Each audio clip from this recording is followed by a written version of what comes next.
Do not use a caulk gun like this when you're trying to caulk around a toilet. Instead, get yourself one of these. But Jacob, I've never caulked a toilet in my 83 years of experience doing this. That's stupid. Well, I'm glad you asked, because in fact, it's federal code. Not only is it federal code in this state, it's state code. Most of the time when you're caulking around a toilet, you have a lot of limited space. So a gun like this is just gonna run into every object along the way, and it's going to make it very, very difficult to plan your route around the toilet. As you can see, this is the size comparison. That's at max. You see, boys, size doesn't matter. You want to clean around the toilet, make sure there's no dust or debris.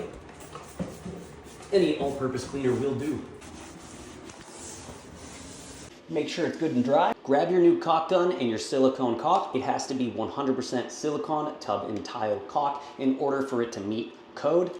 Take your caulk, put it in the end, pull the trigger, make sure it's good and firmly in place, because there is a razor blade that is going to cut the first little bit, and that's very important. Something I like to do as well is I always like to know where my tip is pointed. So an easy way to do that is just draw a little line down the center, just like that. Make sure you don't snip the tip until it's fully seated in the gun and you're ready to go. Whereas your traditional caulk gun can rotate, this one cannot. So that's very important. Give them a little circumcision. Make sure to cut at an angle.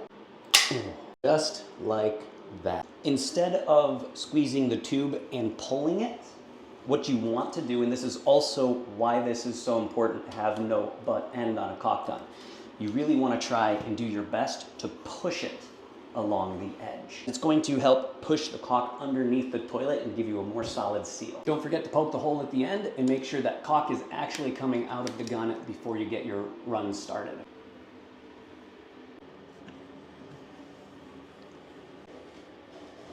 If you notice any little gaps that you've missed, all you gotta do is just go over them again once more. What about leaks? We do still wanna make sure that it doesn't leak, so we're gonna leave about, I would say, 90% of the toilet uncaulked right in the back. Get some Dawn dish soap and a spray bottle, and we're gonna mix some water and dish soap together.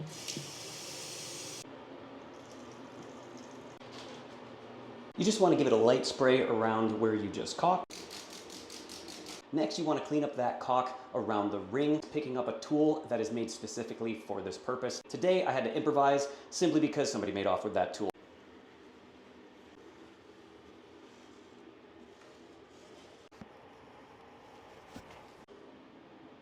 Let it dry and you're going to have a perfect seal around the toilet. Take a look, guys, at the final result. The soap hasn't dried yet, but once the caulk dries, we'll wipe that on up and it'll be perfect.